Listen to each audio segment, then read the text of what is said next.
যিহেতু আমি সকলোৱে আজি ইয়াত একগোট হৈছোঁ, সেইটোৱে এটা প্ৰমাণ যে বিৰোধী ঐক্য মঞ্চ জীৱিত আছে, সক্ৰিয় হৈ আছে আৰু প্ৰস্তুত হৈ আছে। ভিতৰৰ কথা মই বাহিৰত ক'ব নোৱাৰোঁ, কিন্তু আমি যিমানবোৰ কথা আমি পাতিছোঁ সেই কথাটো খুব পজিটিভ আৰু আমি দেখিছোঁ যে আমাৰ লক্ষ্য আমাৰ আহা বিধানসভা নিৰ্বাচনলৈকে। তো বাকীখিনি কথা আমাৰ সভাপতি ভূপেন বৰা ডাঙৰীয়া আৰু সম্পাদক লুৰিণজ্যোতি গগৈ ডাঙৰীয়াই ক'ব, কিন্তু মই নিজৰ ফালৰ পৰা যোৱা যোৰহাট লোকসভা নিৰ্বাচনৰ ভিতৰত বিৰোধী ঐক্য মঞ্চৰ ভূমিকা স্বীকাৰ কৰিছোঁ। প্ৰত্যেক দলৰ নেতৃত্ব আৰু কৰ্মীখিনি যথেষ্ট কষ্ট কৰাৰ বিনিময়ত আমি প্ৰায় 1.5 লাখ ব্যৱধানত আমি বিজেপি দলটোক পৰাজিত কৰিব পাৰিলোঁ। আৰু আকৌ মই কৈছোঁ যে আমাৰ আজি এই মিটিং এটা ইংগিত যে বিৰোধী ঐক্য মঞ্চ জীৱিত আছে, সক্ৰিয় হৈ আছে আৰু ভৱিষ্যতৰ কাৰণে প্ৰস্তুত হৈ আছে। দ্বিতীয়টো কথা মই অলপ আমাৰ এই টাটা গ্ৰুপৰ সম্পৰ্কে ক'বলৈ বিচাৰোঁ। টাটা গ্ৰুপৰ আমাৰ জাগিৰ ৰোডৰ ভিতৰত যে ছেমি কণ্ডাক্টৰ ফেচিলিটি আৰম্ভ কৰিছে, সেইটো আমি সকলোৱে আমি স্বাগতম জনাইছোঁ। আৰু টাটা গ্ৰুপৰ আৰু অসমৰ ৰাইজৰ মাজত এটা দীৰ্ঘদিনৰ এটা সম্পৰ্ক আছে। এই সম্পৰ্ক যোৱা আমাৰ এই ছেমি কণ্ডাক্টৰ ফেচিলিটি অনুষ্ঠানটো আৰম্ভ কৰা পূৰ্বে বহুত বছৰ আগৰ পৰাই টাটা টি এটা প্ৰেজেঞ্চ আমাৰ অসমৰ ভিতৰত আমি দেখা পাইছোঁ। প্ৰথমতে আমাৰ তেওঁলোকৰ চাহ উদ্যোগ যে আছে, একদম বেয়া দিনত আলফা চালফা সেই থকা দিনতো সেই সময়ৰ কংগ্ৰেছ চৰকাৰে এটা বিশ্বাস টাটা গ্ৰুপক দিব পাৰিলে যে কংগ্ৰেছ চৰকাৰ থাকিলে আমাৰ আইন শৃংখলা আমি ভালদৰে ধৰি ৰাখিব পাৰিম আৰু তেওঁলোকৰ চাহ উদ্যোগ বা বিভিন্ন কোম্পানীসকলৰ চাহ উদ্যোগ আৰু এই উদ্যোগৰ ভিতৰত কাম কৰি থকা চাহ শ্ৰমিকসকলৰ লগত আমি অন্যায় হ'বলৈ নিদিওঁ। কংগ্ৰেছ থাকিলে শান্তি ঘূৰাই আমি আনিবলৈ আমি সক্ষম হ'ম, যাৰ ফলত টাটা ইণ্ডাষ্ট্ৰিটো সেই সময়ত আমাৰ অসমৰ মাজত দেখা আমি পালোঁ। লগতে আমাৰ 2001 চনত যেতিয়া আমাৰ কংগ্ৰেছৰ চৰকাৰ আহিলে, আমি টাটা গ্ৰুপৰ ফালৰ পৰা আৰু ইনভেষ্টমেণ্ট আনিবলৈ আমি সক্ষম হ'লোঁ। আমাৰ জিঞ্জৰ হোটেল আহিলে, টাটা কনচালটেঞ্চি ছাৰ্ভিচ, আমি টাটা গ্ৰুপক বুজাবলৈ আমি সফলতা লাভ কৰিলোঁ যে আমাৰ অসমৰ ইঞ্জিনিয়াৰসকল আজি দিল্লী বেংগালুৰু TCSত কাম কৰাতকৈ আমি গুৱাহাটীৰ ভিতৰত আমি TCSত কাম কৰাটো বিচাৰোঁ, যাৰ ফলত টাটা গ্ৰুপে আমাৰ কথা শুনি তেওঁলোকে TCS গ্ৰুপটো তেওঁলোকে আৰম্ভ কৰিলে।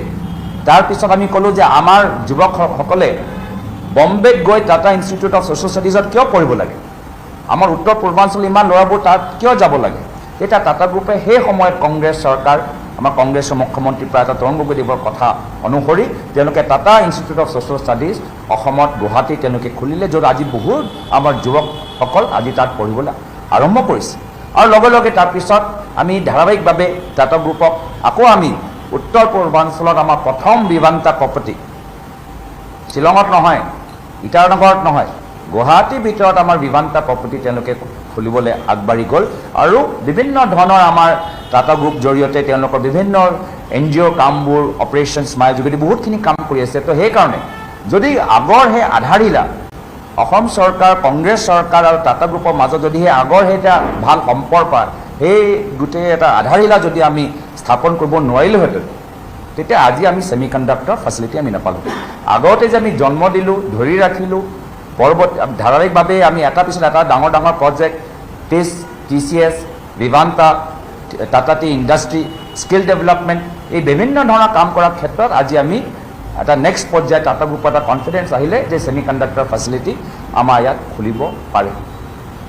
সেইকাৰণে যদিও আমি ইণ্ডাষ্ট্ৰিটো স্বাগতম জনাইছোঁ, কিন্তু ইণ্ডাষ্ট্ৰিৰ ক্ষেত্ৰত আমি আৰু এটা ক'ব লাগিব যে ছেমি কণ্ডাক্টৰ ইণ্ডাষ্ট্ৰি হৈছে আমি ভাল পাইছোঁ, কিন্তু অসমৰ ভিতৰত যে বিভিন্ন যে আমাৰ ইণ্ডাষ্ট্ৰি আছে তাৰ অৱস্থা ইমান ভাল নহয়। আজি নামৰূপত আজি বাজেট আহিলে, নামৰূপত আমাৰ আমাৰ ফাৰ্টিলাইজাৰ আমি কওঁ যে আমি কিয় আমি এতিয়ালৈকে তাৰ ফলাফল দেখা নাই। নামৰূপৰ আমাৰ যে ফাৰ্টিলাইজাৰ যে 4th ইউনিট হ'ব লাগে, সেই 4th ইউনিটটো এতিয়ালৈকে আমি দেখা পোৱা নাই। BCPL ব্ৰহ্মপুত্ৰৰ কেকৰ ফেক্টৰী আজি তেওঁলোকৰ আৰ্থিক অৱস্থা ইমান ভাল নহয়। আজি এই ক্ষেত্ৰত আমাৰ আৰু আমি ভাবিছিলোঁ যে আমি ফাৰ্টিলাইজাৰৰ ক্ষেত্ৰত, আমি পলিমাৰৰ ক্ষেত্ৰত আমাৰ উদ্যোগ আৰু বাঢ়িব লাগিছে। আমি ভাবিছিলোঁ যে আমাৰ অসমত প্লাষ্টিক্সৰ আমাৰ এটা উদ্যোগ বাঢ়িব লাগিছিল, বৃদ্ধি হ'ব লাগিছিল। বেম্বুৰ এটা উদ্যোগ, যিখিনি উদ্যোগ আমি নিজৰ দিনত আমি বেম্বু পাৰ্ক, প্লাষ্টিক পাৰ্ক আমি দিছিলোঁ, সেইখিনি আমাৰ উদ্যোগ আমাৰ বৃদ্ধি হোৱা নাই। পেট্ৰকেমিকেলৰ আমাৰ এটা আমি নিজে ৰাজীৱ গান্ধী আমি পেট্ৰকেমিকেল ইউনিভাৰ্চিটি হোৱাটো বিচাৰিছিলোঁ, কিন্তু এইখন চৰকাৰ কি কৰিলে? প্ৰয়াত ৰাজীৱ গান্ধীৰ নামটো বেয়া পোৱাৰ কাৰণে এটা ইউনিভাৰ্চিটিত যি এটা মৰ্যাদা পাব লাগে তেওঁলোকে মৰ্যাদা নিদিলে, এটা ডিপাৰ্টমেণ্টত সামৰিলে। বৰ্তমানৰ মোদী চৰকাৰৰ কোঅপাৰেটিভ বিভাগ আৰম্ভ কৰাৰ আগতে আমাৰ দিনতে কংগ্ৰেছ চৰকাৰত আমি কোঅপাৰেটিভ ইউনিভাৰ্চিটি আমি আৰম্ভ কৰিছোঁ, কিন্তু সেই কোঅপাৰেটিভ ইউনিভাৰ্চিটিটো আজি তাৰিখত ইউনিভাৰ্চিটি হিচাপে কাম কৰা নাই, সেইটো এটা ডিপাৰ্টমেণ্ট হিচাপে সামৰি লৈছে বৰ্তমান চৰকাৰে। তো সেইকাৰণে উদ্যোগৰ ক্ষেত্ৰত এইখন চৰকাৰ যি আমাৰ অসমৰ থলুৱা আমাৰ পেট্ৰকেমিকেল, আমাৰ ফাৰ্টিলাইজাৰ, আমাৰ প্লাষ্টিক্স, আমাৰ বেম্বু, এই ধৰণৰ যি উদ্যোগ হ'ব লাগে, সেই উদ্যোগটো তেওঁলোকে যিমান চকু দিব লাগে চকু দিয়া নাই। আৰু আটাইতকৈ গুৰুত্বপূৰ্ণ হৈছে চাহ উদ্যোগ। আজি চাহ উদ্যোগ কি হৈছে সকলোৱে জানে, এটা পিছত এটা আজি বাগানবোৰ বন্ধ হৈ গৈছে। আৰু মই এইখন টাটা গ্ৰুপ হ'লেও মই ক'ম, হাতীকুলিত তেওঁলোকে 5 ষ্টাৰ হোটেল খুলিবলৈ বিচাৰিছে। হাতীকুলি এজনো শ্ৰমিকৰ চাকৰি যাব নালাগে, এজনো শ্ৰমিকৰ চাকৰি যাব নালাগে। যদিও তেওঁলোকে বাগানৰ কামখিনি, বাগানৰ জেগাটো সামৰি লৈছে, জেগাটো সামৰিছে, কিন্তু শ্ৰমিকৰ সংখ্যা তেওঁলোকে কৰ্তন কৰিব নোৱাৰে। এইটো আমাৰ ফালৰ পৰা আমি দাবী জনাইছোঁ। আৰু সেইকাৰণে আমাৰ চিন্তা যে ইয়াৰ আগতে আমাৰ চাহ বাগানত আমাৰ নীতি আছিলে যে যদিও 10%, 15% চাহ খেতি বাহিৰে সেই মালিকজনে কিবা এটা কৰিবলৈ বিচাৰে, এতিয়া খেতি সম্পৰ্কে কিবা এটা কৰক, যাৰ ফলত সেই বাগানত কাম কৰা শ্ৰমিকসকলে এটা সুবিধা পাব। তেওঁলোকে মাছৰ পুখুৰী খান্দক, আপত্তি নাই, ডেইৰী কৰক, আপত্তি নাই, পিগেৰী কৰক, আপত্তি নাই, জালুক কৰক, আপত্তি নাই, আদা খেতি কৰক, আপত্তি নাই, কিন্তু খেতিৰ লগত কিবা এটা কৰক, যাৰ ফলত আমাৰ সেই বাগানত কাম কৰা শ্ৰমিকখিনি এটা সুবিধা পাব।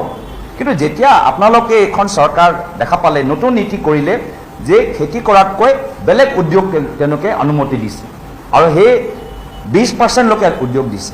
তো যদি কাইলৈ গৈ এতিয়া 20%ত ইটা ভাটা লগায়, তাতো বাহিৰৰ কোনোবা মানুহ আহিব। যদি বেলেগ তেওঁলোকে কিবা এটা ফেক্টৰী বহায়, তেতিয়াতো স্কিল্ড ৱৰ্কাৰ্ছ লাগিব, স্কিল্ড লেবাৰ, তেতিয়া বাহিৰৰ তো শ্ৰমিকবোৰ ক'ত যাব? পাত তোলা শ্ৰমিকসকল ক'ত যাব? তো সেইকাৰণে আমি দেখা পাইছোঁ যে ইয়াত গোটেই এটা মাটিৰ খেল।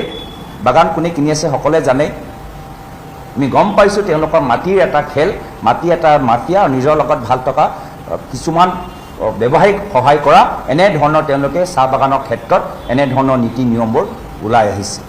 আজি তাত কাজিৰঙাত 5 ষ্টাৰ কৰিছে, কিন্তু আমি জানো যে আমাৰ অসমত আমাৰ কিছুমান গুৰুত্বপূৰ্ণ এলিফেণ্ট কৰিডৰ আছে। এটা কাঞ্চনজুৰি এটা এলিফেণ্ট কৰিডৰ আছে, সেইটোও এতিয়া নাইকিয়া হৈ গ'ল। এতিয়া হাতীকুলিৰ এটা এলিফেণ্ট কৰিডৰ আছে নাই, এইটো পিছত আমি গম পাম। আমাৰ নুমলীগড়ত এটা এলিফেণ্ট কৰিডৰ আছে। তো এইবোৰ চব যেতিয়া কৰিডৰটো আকৌ যেতিয়া আমি বাধা দিম, তো নিশ্চয় হাতীবোৰ আকৌ গাঁৱৰ ভিতৰত সোমাব। গাঁৱৰ ভিতৰত সোমাই আমাৰ স্থানীয় মানুহৰ ওপৰত আজি তেওঁলোকৰ এটা হাহাকাৰ, এটা পৰিৱেশ সৃষ্টি কৰিব। কিয় হৈছে? যিহেতু তেওঁলোকৰ নেচাৰেল কৰিডৰ, ক'ৰবাত এক্সপেনশ্যন হৈছে নুমলীগড়ত, ক'ৰবাত কাঞ্চনজুৰি কিবা আৰু 5 ষ্টাৰ হোটেল ৰিজৰ্ট বনাইছে, ইয়াতো হৈ আছে। তো যাৰ ফলত পিছত গৈ কোনে ভুগিব? আমাৰ সেই অঞ্চলৰ থলুৱা মানুহবোৰ, গাঁৱৰ মানুহবোৰ ভুগিব। সেইকাৰণে এইখন চৰকাৰৰ নীতি নিয়ম, মাটি ভেলুৱেশ্যন, এইবোৰ চব লৈ অলপ বেছি তেওঁলোকৰ মাথা মাৰিছে, চকু দিছে। কিন্তু বাস্তৱ যে সমস্যা, উদ্যোগৰ সমস্যা, শ্ৰমিকৰ সমস্যা, গাঁৱৰ সমস্যা তেওঁলোকে গুৰুত্ব দিয়া নাই। গোটেই এটা গুৱাহাটীৰ ভিতৰত এটা বিশেষ মাফিয়াৰ দৰে কাম কৰি আছে, যাৰ ফলত অসমৰ অৱস্থা গাঁৱৰ ভিতৰত ইমানো ভাল হোৱা নাই। এইখিনিয়ে কথা আপোনালোকক জনাবলৈ আহিছোঁ।